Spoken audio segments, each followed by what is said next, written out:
Magandang araw sa inyong lahat. Ako si Dr. Javier Santos. Ngayon, tatalakayin natin ang isang napakahalagang paksa, ang lihim na pagtuklas sa mga pagkain na sumisira sa kidney ng mga diabetic. Mayroong isang pagkain na halos 90% ng mga pamilyang Filipino ang madalas na inihahanda sa kanilang hapagkainan araw-araw. Ito ay mura at masarap kapag kinakain, ngunit ito rin ang tahimik na sumisira sa paggana ng kidney ng mga diabetic.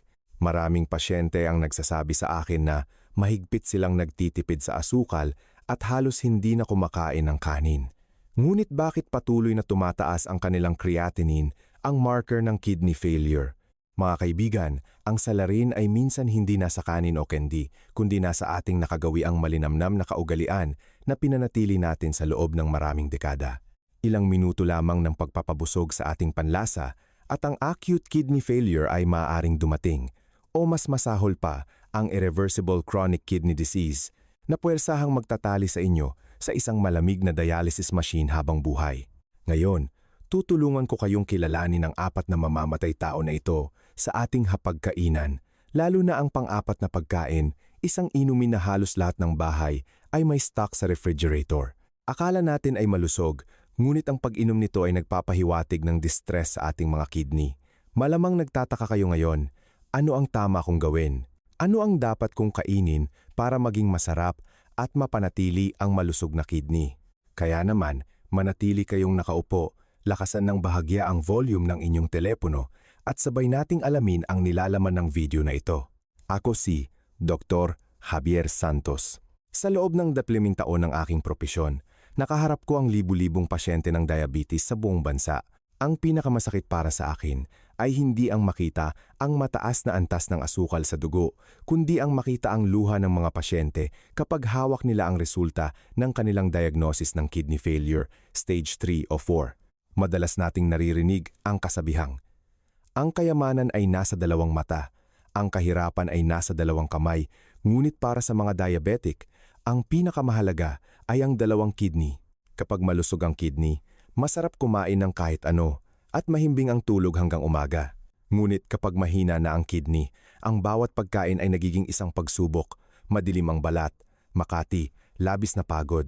Ang video na ito ay hindi lamang kaalamang medikal, kundi ang aking buong pusong dedikasyon na binuo mula sa mga tunay na kaso ng sakit at sa mga masakit na pagkakamali na nagawa ng marami sa nakaraan. Nangangako akong ibabahagi ito ng dahan-dahan at detalyado para madaling maintindihan at mai-apply ninyo. Kung sa tingin ninyo ay mahalaga ang paksang ito at gusto ninyong protektahan ang huling panangga ng inyong katawan, suportahan ninyo ako sa pamamagitan ng pag-like sa video at pag-subscribe sa aking channel. Ang maliit na kilos na ito ay makakatulong upang maabot ng video na ito ang iba pang mga kababayan natin na nalilito kung paano kumain. Maraming salamat po. Bago tayo dumako sa 4 na ipinagbabawal na pagkain, gusto kong maintindihan ninyo nang mabuti kung bakit ang mga taong may diabetes ay 3 hanggang 4 na beses na mas madaling magkaroon ng kidney failure kaysa sa mga normal na tao. Isipin ninyo ang inyong kidney bilang isang filter ng air conditioner o isang filter ng kape.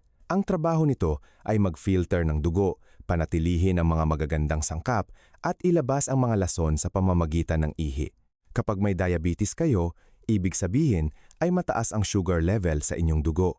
Ang inyong dugo ay hindi na likido at malambot, kundi nagiging malapot at malagkit, tulad ng asukal na tinunaw sa tubig o pulot-pukyutan.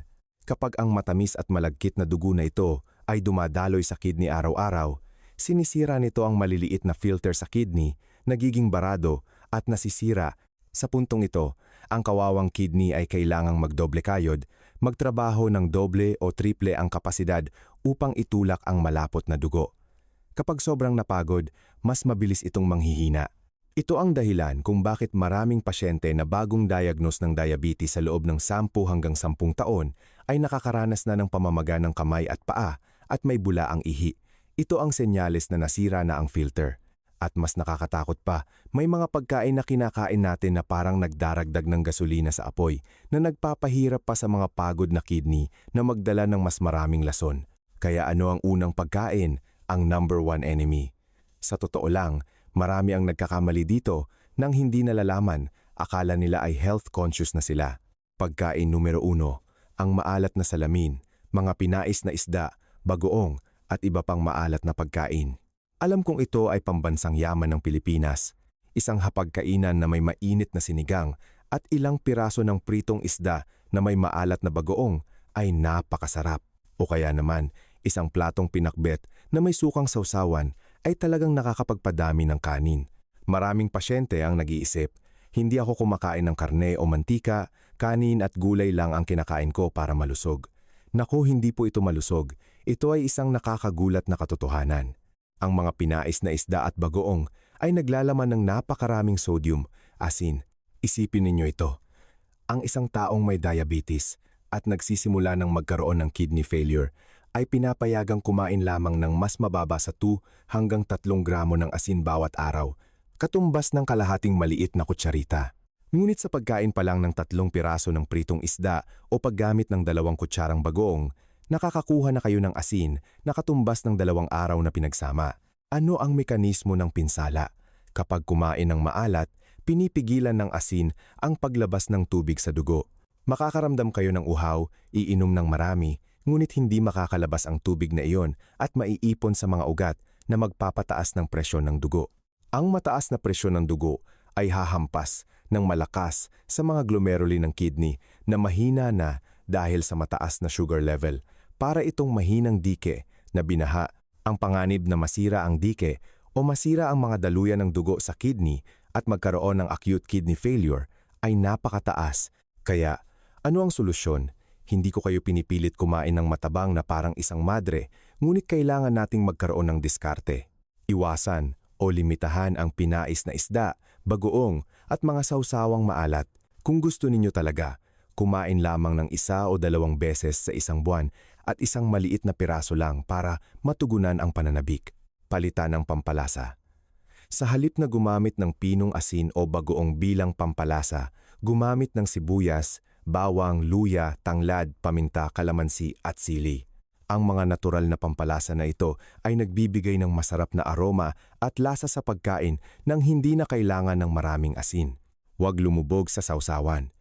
Kapag kumakain ng pinakuluang gulay, sa halip na isawsaw ng buo ang gulay sa bagoong, gumamit lamang ng kaunting sausawan. O kaya, maghalo ng bagoong na may kalamansi at tubig para humina ang alat. Baka may magtanong, kung kaunti lang ang kinakain, paano ako magiging malakas?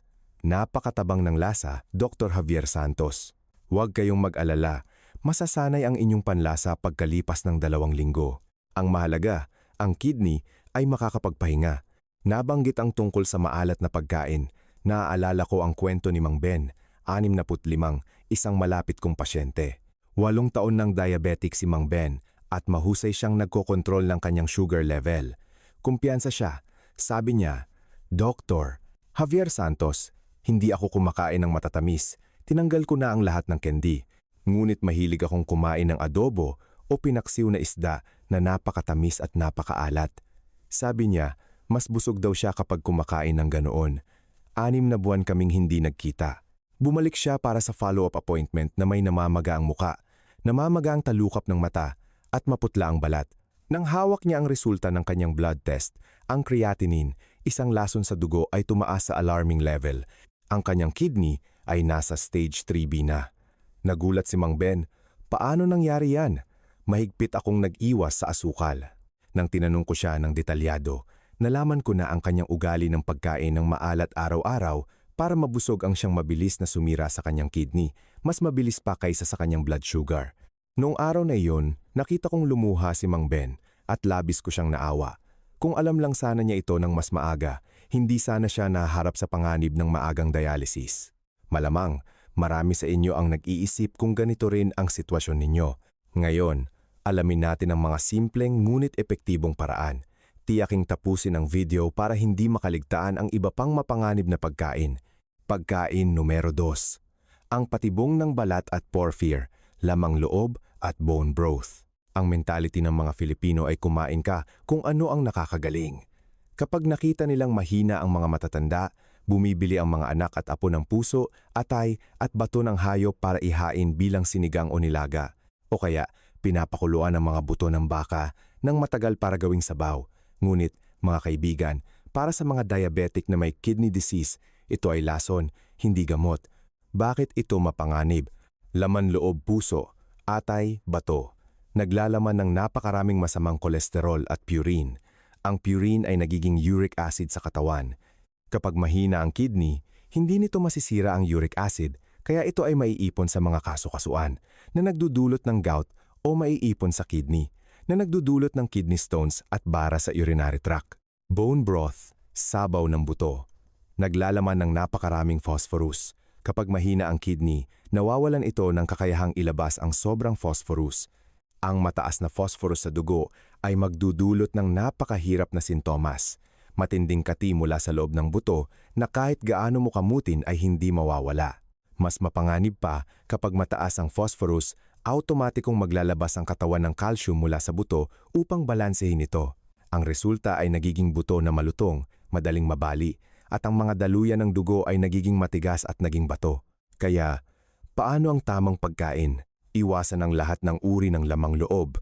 Limitahan ang bone broth. Kung gusto ninyong magkaroon ng masarap na sabaw, magpakulo ng sabaw mula sa gulay tulad ng carrots, labanos at sayote o kaya ay mula sa buto ng manok o buto ng baboy, ngunit tanggalin ang taba at huwag pakuluan ng masyadong matagal. Mga 3 hanggang 45 minuto lang. Palitan ng protina. Mas mainam na kumain ng puti ng itlog, puting isda tulad ng tilapia, hito o cream dore o breast meat ng manok. Ito ang mga malinis na pinagmulan ng protina na hindi nagbibigay ng labis na pasanin sa kidney. Parang baligtad, hindi ba? Ang pagkain ng buto ay nakakasama sa buto. Ngayon, alamin natin kung bakit ang pangatlong pagkain na ito ay isang nakatagong kaaway, maginhawa, ngunit puno ng panganib. Pagkain numero 3, ang nakagawiang trap, mga processed foods, instant noodles at hotdogs. Ang pangatlong pagkain ay napakapamilyar sa halos lahat ng kusina, lalo na sa mga nagmamadaling umaga o kapag nagugutom sa hapon. Instant noodles, hotdogs, tocino, longganisa at delatang karne. Maraming pasyente ang nagsasabi, tuwing umaga, gumagawa ako ng isang pakete ng instant noodles at nagprito ng itlog, tapos na ang almusal ko. Mabilis at mura. Mabilis nga, ngunit mabilis din nitong sinisira ang kidney.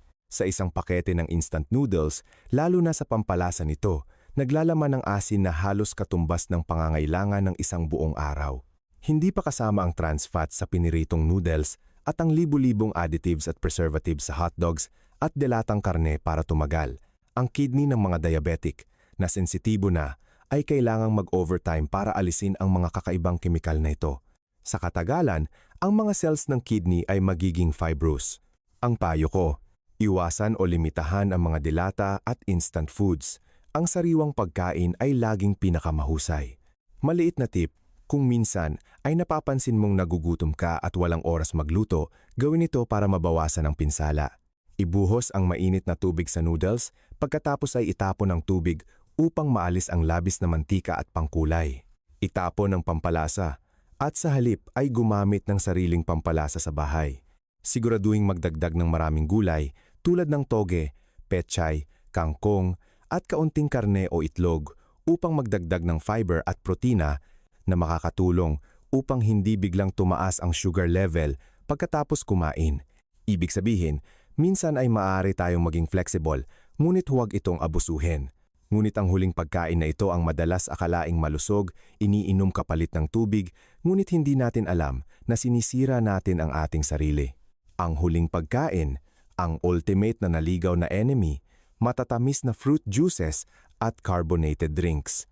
Maraming pasyente ang nag-iisip na ang mga soft drinks ay masama, ngunit ang sariwang orange juice, watermelon juice at pineapple juice ay mula sa kalikasan. Ilan man ang inumin, mas maraming bitamina, mas mabuti. Ito ay isang nakamamatay na pagkakamali tungkol sa sugar level. Kapag kinukuha ninyo ang juice mula sa prutas, itinatapon ninyo ang pinakamahalagang bahagi, ang fiber, at ang natitira ay puro tubig at concentrated fructose. Kapag uminom ng isang baso ng orange juice mula sa 3 hanggang 4 na oranges, ang dami ng asukal na iyon ay direktang mapupunta sa dugo ng napakabilis na magpapataas ng sugar level sa loob lamang ng 15 hanggang 20 minuto. Kailangan na naman ng kidney na magdoble kayod para ilabas ang labis na asukal sa ihi. Tungkol sa acid, ang mga carbonated soft drinks, lalo na ang mga kulay itim, ay naglalaman ng napakaraming phosphoric acid.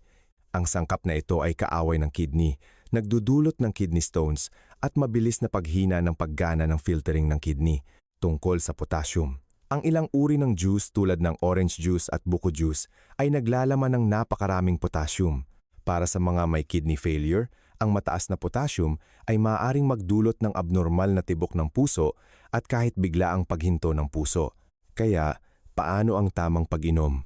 Sa halip na uminom ng juice, kumain ng buong prutas, kumain ng orange, pakwan o guava. Ang fiber sa buong prutas ay isang net na pumipigil sa asukal na nakakatulong sa mas ligtas na pag-absorb ng asukal sa dugo. Kumain ng seasonal na prutas. Huwag uminom ng orange juice o buko juice sa gabi pagkatapos ng asing PM dahil maaaring magdulot ito ng madalas na pag-ihi sa gabi, puyat at makakasama sa kidney. Ang pinakamainam ay kumain ng prutas sa pagitan ng mga pagkain tulad ng 9 AM o 3 PM. Sa totoo lang, marami ang nagkakamali dito nang hindi nalalaman, umiinom ng juice tuwing nauuhaw at pagkatapos ay nagtataka kung bakit mataas pa rin ang blood sugar. Ngayon, puro bawal na pagkain lang ang nabanggit ko, kaya siguro nag-aalala kayo. Ang magandang balita ay may kakayahan ng katawan na bumalik sa dati kung gagawin natin ang maliliit na pagbabago ng regular.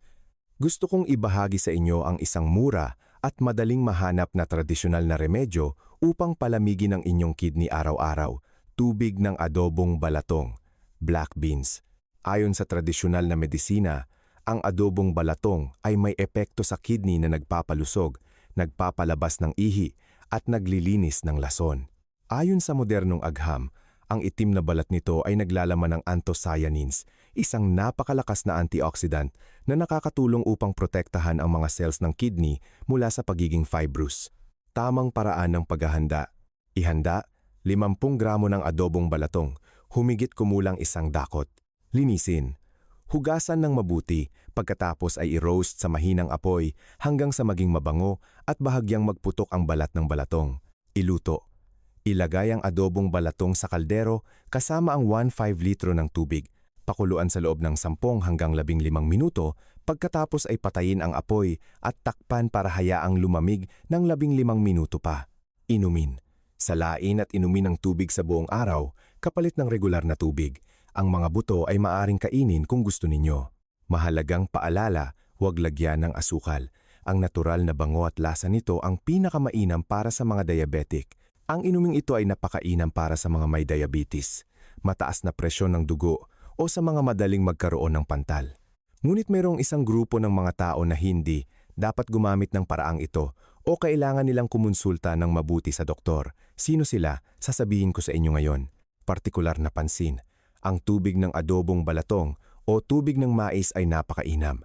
Ngunit kung na-diagnose na kayo ng doktor na may kidney failure, stage 3B, 4 o 5, o kasalukuyang sumasailalim sa dialysis o may matinding pamamaga, kaunti ang ihi o walang ihi, huwag na huwag kayong iinom ng maraming tubig, kasama na ang mga herbal na gamot nang walang pahintulot ng doktor. Sa puntong ito, nawawalan na ng kakayahan ang kidney na mag-filter ng tubig.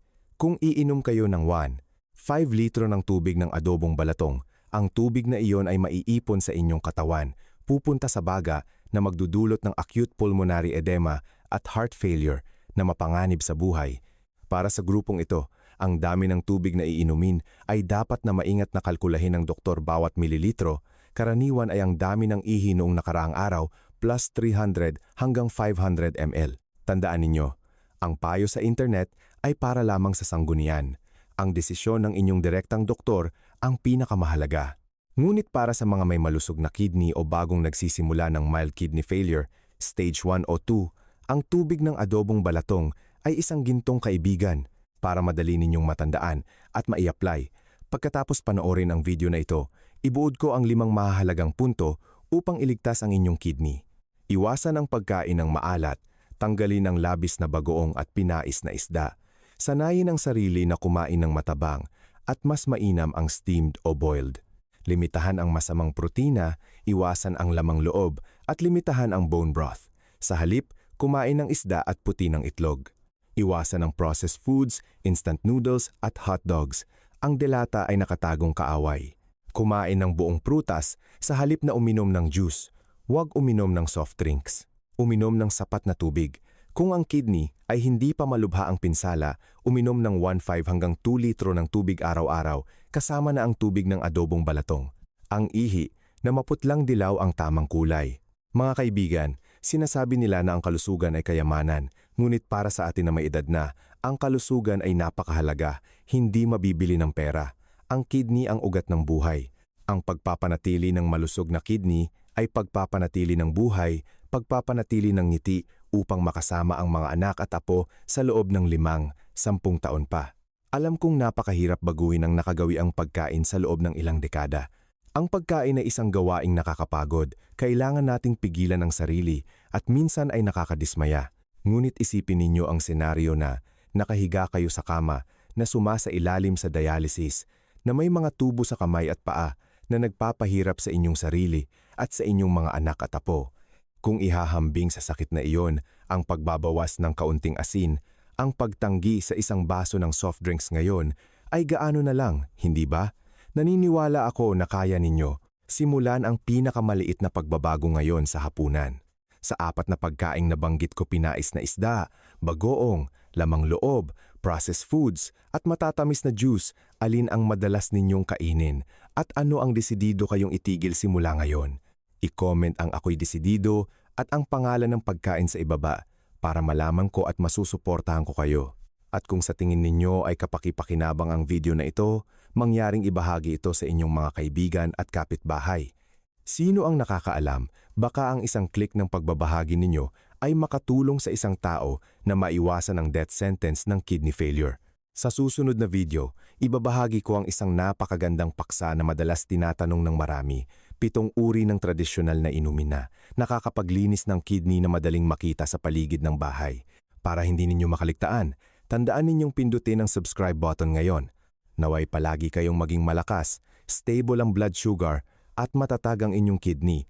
Ako si Dr. Javier Santos. Paalam at hanggang sa muli.